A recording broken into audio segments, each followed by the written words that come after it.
this week on the BackTable podcast. A term you've probably not heard in many, many years, if at all, and that's exploratory surgery. And when I was a kid, if you have abdominal pain, you go in for exploratory surgery to find out what's going on in there. And things like CAT scan and MRI have done away with that. And they've done exploratory surgery in joints as well before MRI. So the idea is that, for the public to know that this is something that has transformed medical care and made it so that you don't have to go under the knife for everything. And it used to be the scary term, going under the knife. And that's what we're preventing. That's what we're taking out of the equation. We are imaging, finding out when something needs to be done. And a lot of times we can accomplish that through a needle.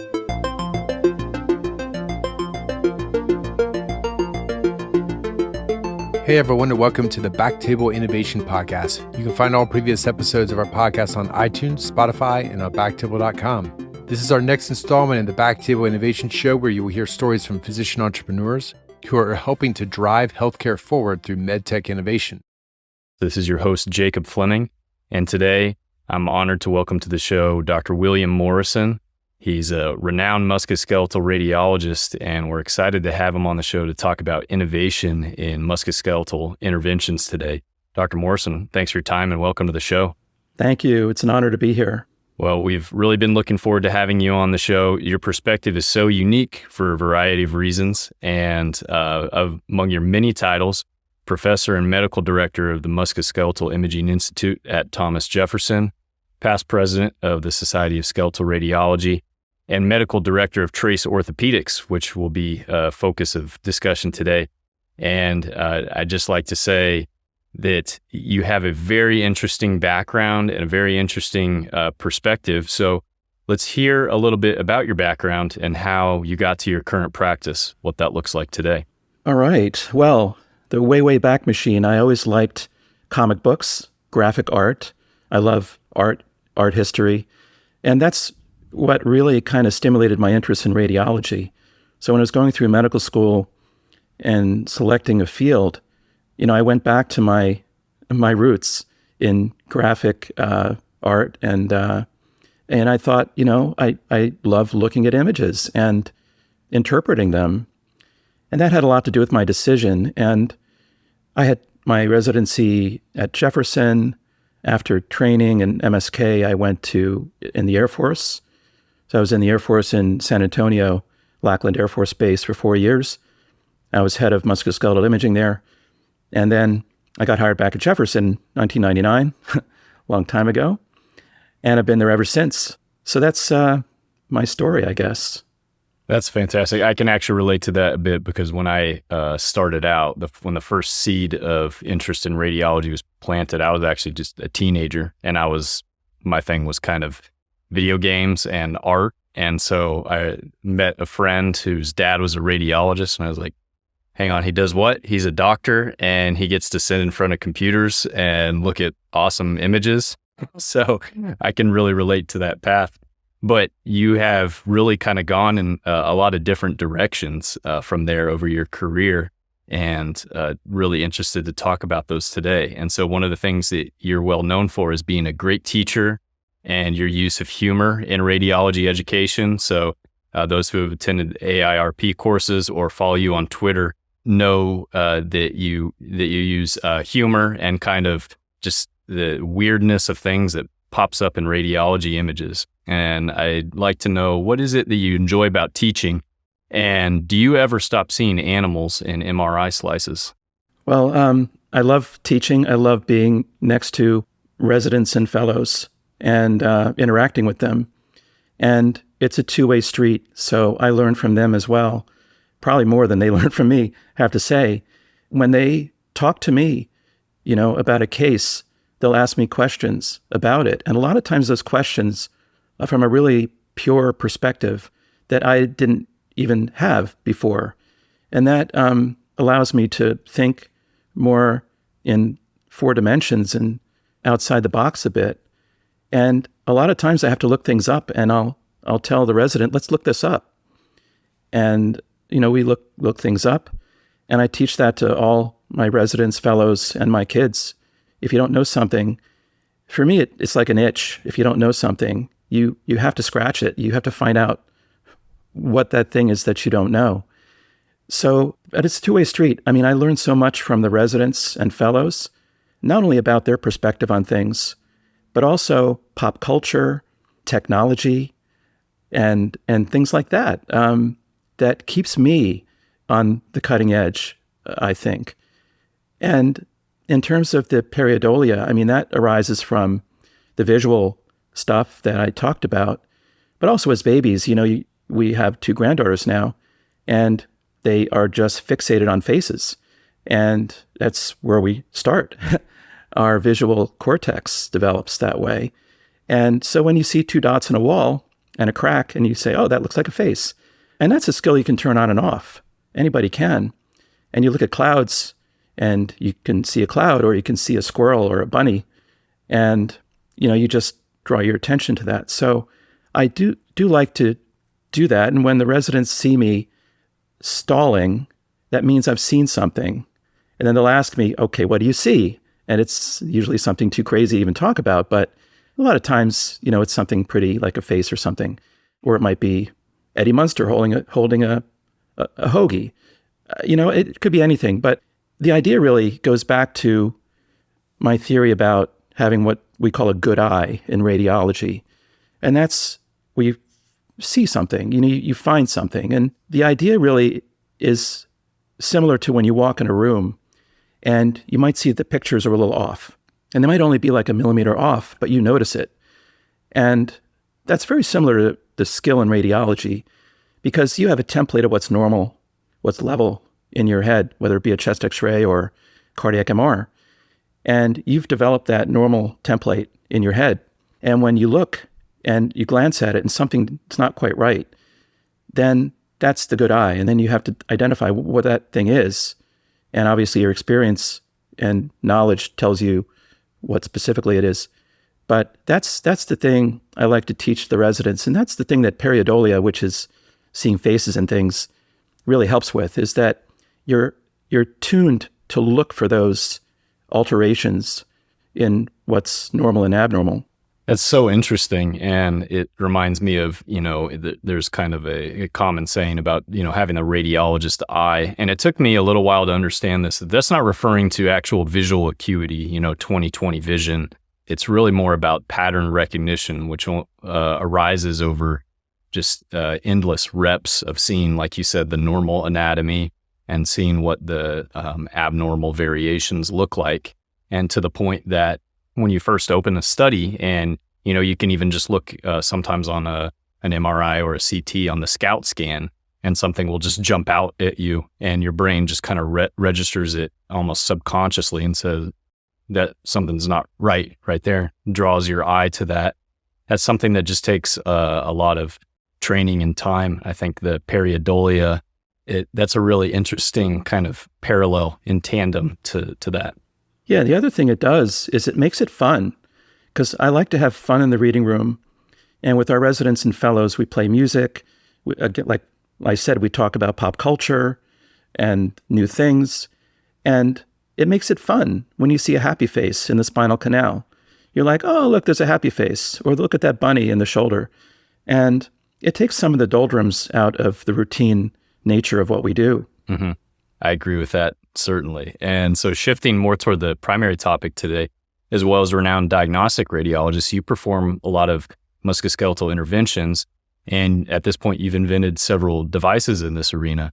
So can you tell us a little bit about this interplay between diagnostic and interventional radiology and innovation? How do the things kind of flow between those ostensibly different disciplines?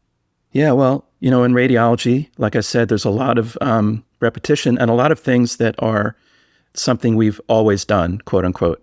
We've always done it that way. Or you learn dogma that may or may not be right. You go back and look at why you're doing it that way. It's not always clear. And it derives from a frustration about things that don't seem efficient. And you may have a PACS system that, requires 20 clicks for you to, open a case. And you're like, why can't this be simpler?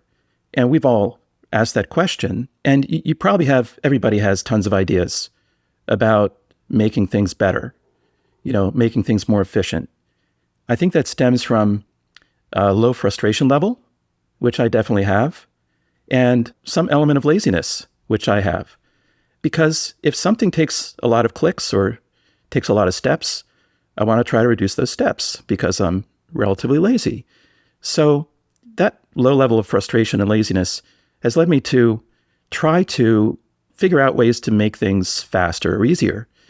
And when you're talking about products bringing to market, you have to, like I said, we all have ideas. It might be for a birdhouse. It might be for something else. It has to be something you can do, and it has to be something in your wheelhouse. Like, you can come up with an idea like, oh, well, we have voice to text programs that we use, dictation systems. We have translation, so why not make a universal translator? We can stick a little earbud in. We can speak and listen to what we said in another language, and go to other countries. Sounds like a great idea. And I think people are working on that, but I can't do it. It's not in my wheelhouse. I have no experience with that. So it has to be something that you can actually do. So in terms of medical devices, I've been doing intervention for a long time. And when I was in the Air Force, I was doing a lot of spine intervention, a lot of nerve blocks and discography, which was popular then. And L5S1 was always the hard one to get into. We always said you make your money at L5S1 because it's relatively low and iliac crests overlie the disc. And so you have to kind of curve the needle in. So we used to take a 18 gauge needle and park it outside the disc, and then take a 21 gauge 6-inch needle and make a permanent curve over a hypodermic needle syringe, and then put that through, and it would curve into the disc when it came out of the 18 gauge needle. And I thought, this is a lot of steps. And if it doesn't come out exactly right, patient has pain. So why not just make a steerable needle? So I thought, well, let's take that solid stylet inside the needle that we've been using for 100 years and make it into two components. And one component goes over a barrel with a lever, and you can deflect the tip.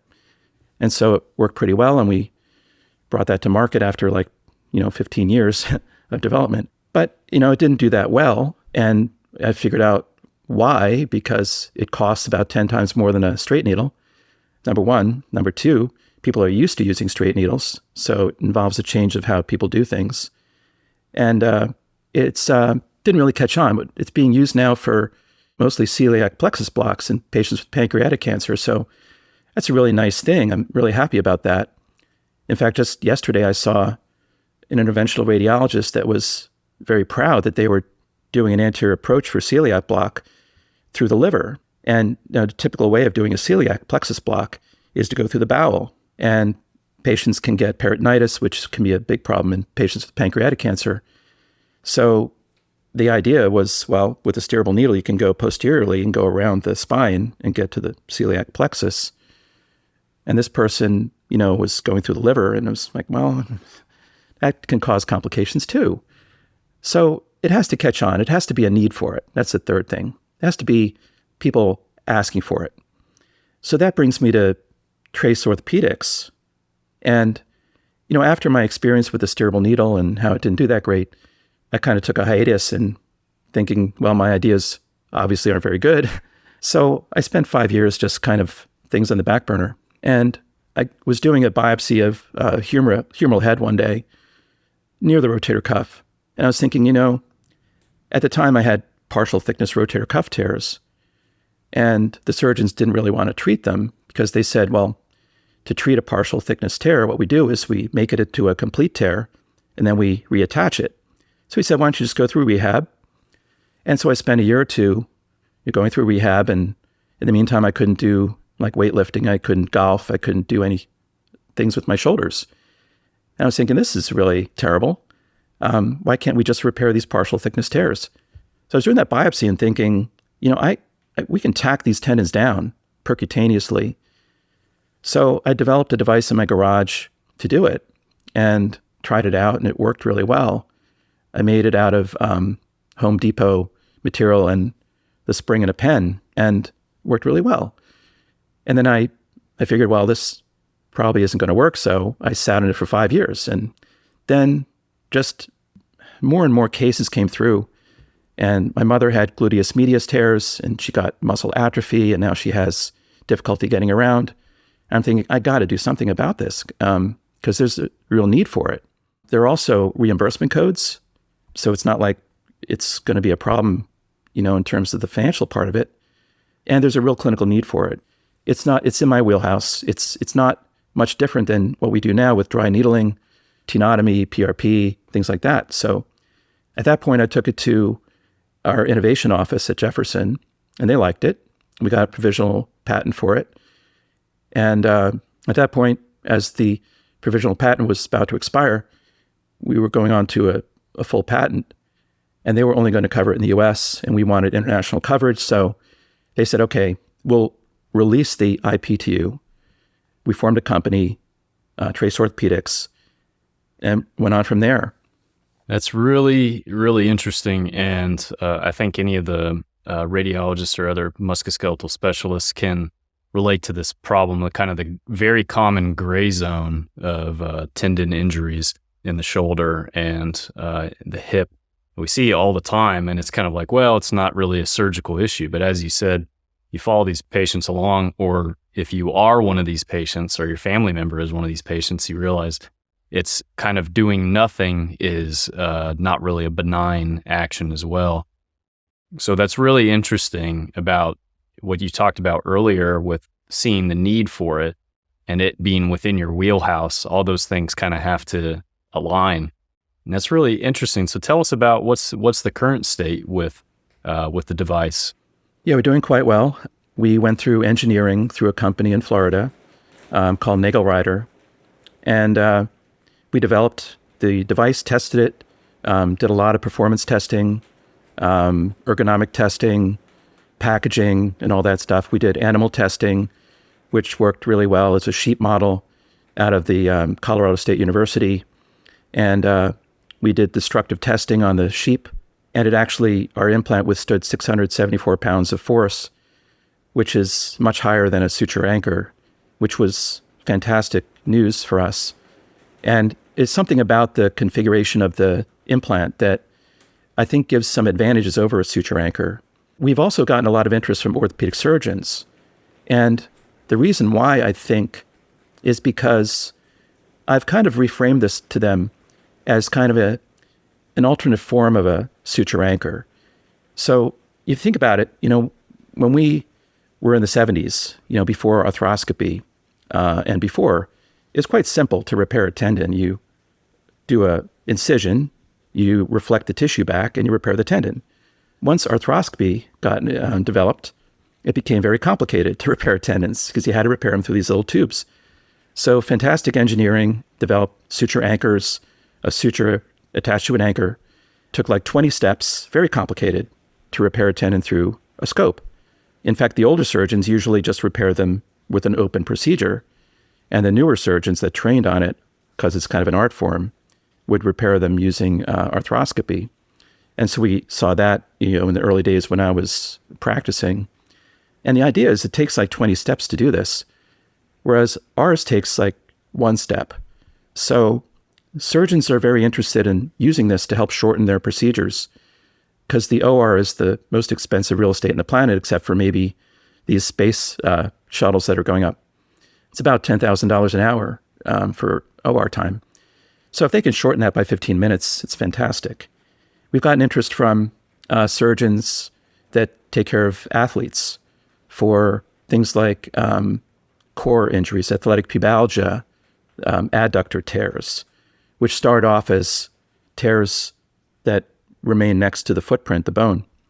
And if they can get this player back on the field to finish the season and get definitive surgery afterward, that'll be a huge advantage to them. So one of our medical advisory board members is Bill Myers, who founded the Vencera Clinic in Philadelphia that takes care of most of the players that get core injuries.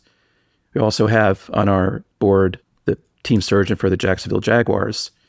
So we're getting a lot of surgical interest. We're getting interest also from surgeons that do total joint replacements, especially hip surgeons, because there's an incidence of gluteus tears after surgery for total hip replacement. And their idea is to reinforce the tendons using this in like a minute during the surgery to help prevent the complication of gluteus tears after surgery. So we've been quite successful in that regard, getting a lot of interest from radiologists, physical medicine, rehabilitation people, pain management people, surgeons. We went through friends and family for seed funding. We raised about $400,000 with that.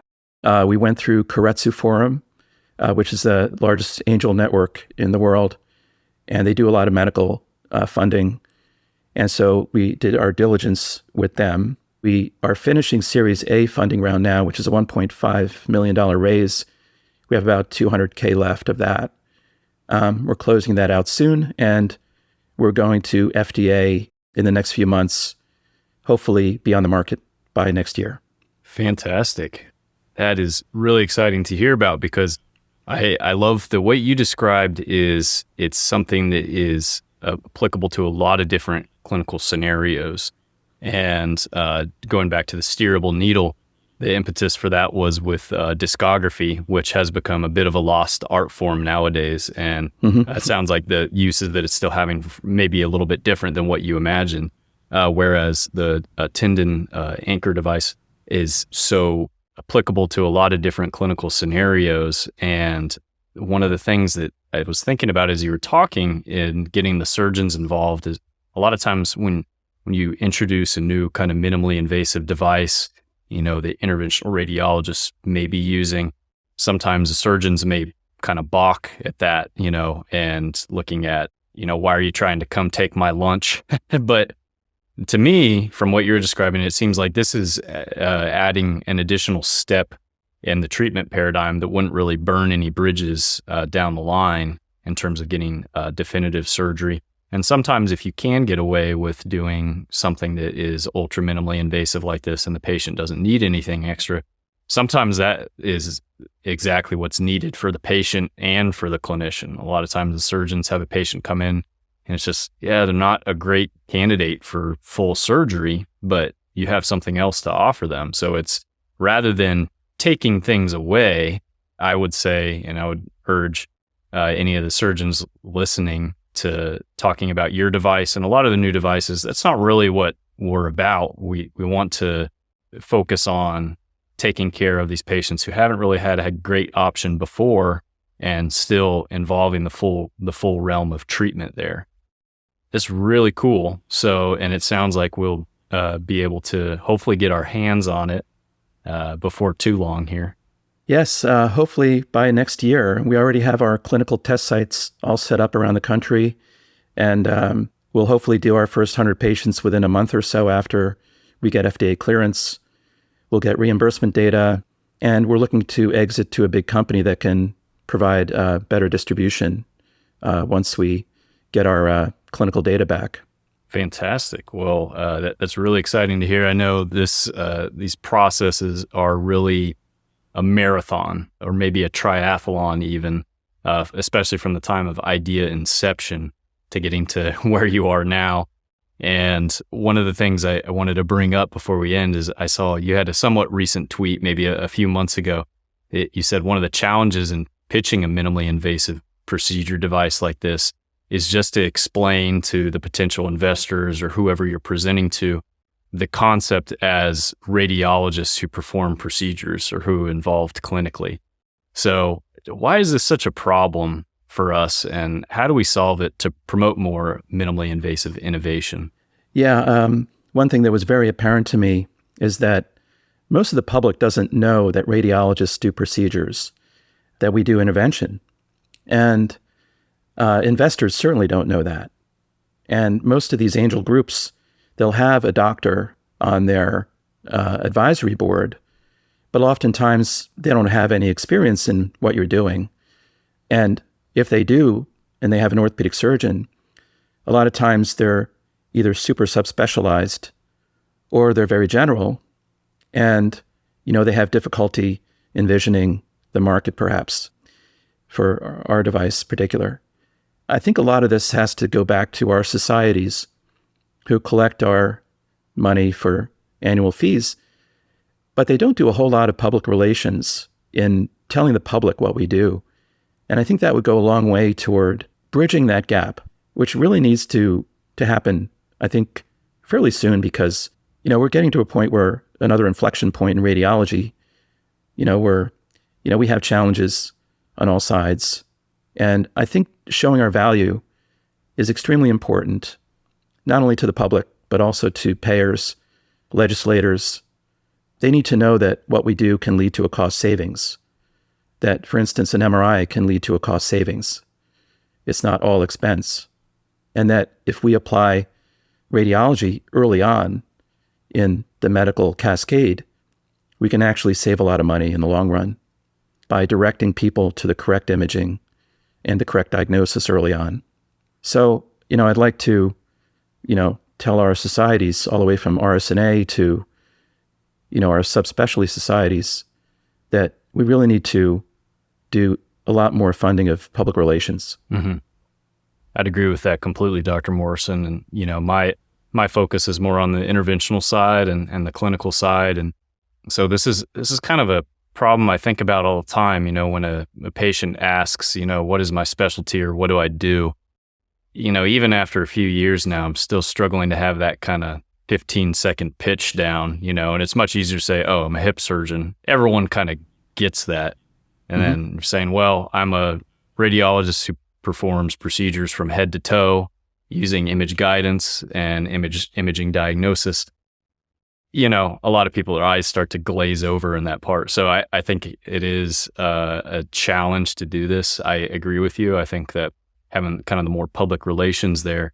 And, I don't see this in any way that we have to exert our dominance or, pound our chests in any way compared with the other specialties. I think that we bring something unique to the table in terms of what we've been talking about this entire discussion about seeing things from the imaging aspect and then seeing kind of problems from a certain perspective over and over again. You start to think about different ways of solving them.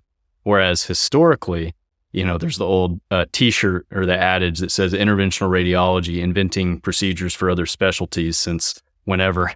And which is a little bit of a shame. I think it's great that, eventually, these devices and ideas can get to a point where they're benefiting a lot of patients. But I think the more that radiologists are clinical and involved, it really provides an additional benefit as well. And I'll tell you, in my fellowship, we're very clinically heavy. We have clinic pretty much every single day and seeing patients all the time. And the frequency with which the patients are coming in with an adequate and correct understanding of their diagnosis is actually close to 0%. And part of that has to be with, most patients are not seen by a surgeon or a subspecialty surgeon, kind of the definitive treatment person, but they go through, different specialties of different degrees of expertise. And most of them are not really looking at the imaging. They may be looking at the imaging reports. And of course, as a diagnostic radiologist, we're a little bit hamstrung. We don't have the patient in front of us to know what may or may not matter. And so when a patient comes in and they've got lateral hip pain and you see on the MRI that they have, IT band friction syndrome findings or things like this, you can pinpoint exactly what that is. And so using that skill set of diagnosis, which is acquired from sitting in the dark reading room for a long time and extrapolating that to a clinical setting is something pretty special. I think we bring that to the table. So at this point, just preaching to the choir, but I agree with you completely. Yeah. I'll just bring up one more thing, a term you've probably not heard in many, many years, if at all, and that's exploratory surgery. And when I was a kid, if you have abdominal pain, you go in for exploratory surgery to find out what's going on in there. And things like CAT scan and MRI have done away with that. And they've done exploratory surgery in joints as well before MRI. So the idea is that, for the public to know that this is something that has transformed medical care and made it so that you don't have to go under the knife for everything. And it used to be the scary term, going under the knife.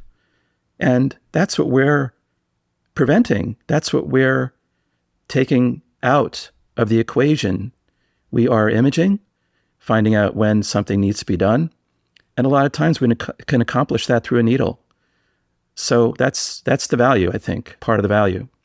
I agree completely. And nowadays, I mean, you talk to a joint surgeon, for example, and say, hey, how upset are you that you haven't done an open arthrotomy in maybe your entire life? Most of them will say, no, I have no desire to do that. And ask, trauma surgeons, hey, do you miss the days of doing X-laps multiple times a night on patients? No one wants that. In the future of medicine and surgery is minimally invasive and ultra minimally invasive. We were talking about Star Trek before we started the podcast. And, of course, the surgeon of the future in the Star Trek is basically an interventional radiologist, And so all surgery and I think all procedure is going down that pathway of being more interventional and through a needle, like you said, or without a scalpel, as one of the organizations uses its tagline. Yeah, and part of the reason we went with Trace Orthopedics as our finished indication, we're doing repair of the gluteus medius and minimus, is because surgeons don't really like doing that surgery. Most of those patients are older patients. They have comorbidities, and it's almost ubiquitous. I mean, about 60% of people over age 70 have some gluteus pathology. And if it goes on to muscle atrophy, they can get Trendelenburg gait and all kinds of gait disturbances and fall risk. So it's a low-hanging fruit for us. When you come out with a device, you always want to get one killer indication, not only to get through FDA, but also, in terms of a focus, not only for investors, but also for your market, initial market. So that was really the low-hanging fruit for us, was repairing those gluteus or reinforcing those gluteus partial tears, trying to prevent the progression to atrophy and gait disturbance. Fantastic. I really look forward to hearing more as we get closer to market with this, and then over the next few years, hearing about the dissemination and the spark of using this device for different indications and figuring out how people are going to be using it. I think that's really exciting. So our listeners, where can they kind of keep up to speed with the developments with Trace Orthopedics? How's the best way for them to know about that? Well, our website is undergoing redesign now, so traceorthopedics.com. You can email me or follow my Twitter account.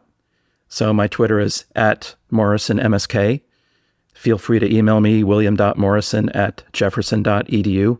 Happy to keep you updated. We can put you on our newsletter list if you're interested in following. And hopefully you'll hear more about us next year. Excellent. Well, thank you so much, Dr. Morrison. Anything else you'd like to talk about before we end? Any final words? No, it's just that it's an interesting future for radiology. We live in interesting times. And like I said, we're at an inflection point. And I think that it will take all of us to get involved in public relations, innovation, product development. And we need to be on the forefront.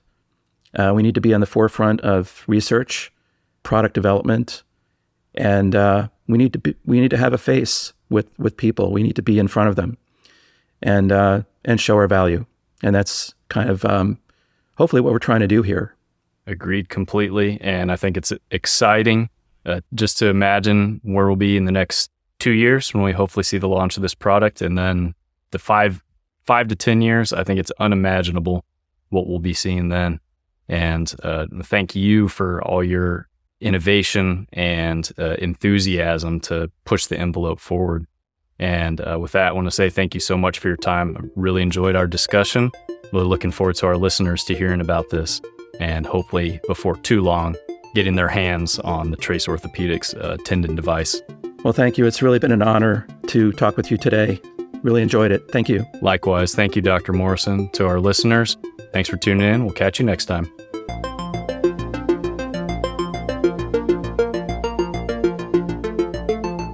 Thank you so much for listening. If you haven't already, make sure to subscribe, rate the podcast 5 stars, and share with a friend. If you have any questions or comments, DM us at BackTable Innovation on Instagram, LinkedIn, or Twitter. BackTable Innovation is produced and hosted by Brian Hartley, Aaron Fritz, Diana Velasquez Pimentel, and Eric Amaker. Our audio team is led by Kieran Gannon, with support from Josh McWhirter, Aaron Bowles, Nick Shellcross, and Ness Smith-Savadoff. Design and digital marketing led by Brian Schmitz. Social media and PR by Ann Dang. Administrative support provided by Jamila Kennebrew. Thanks again for listening. See you again next week.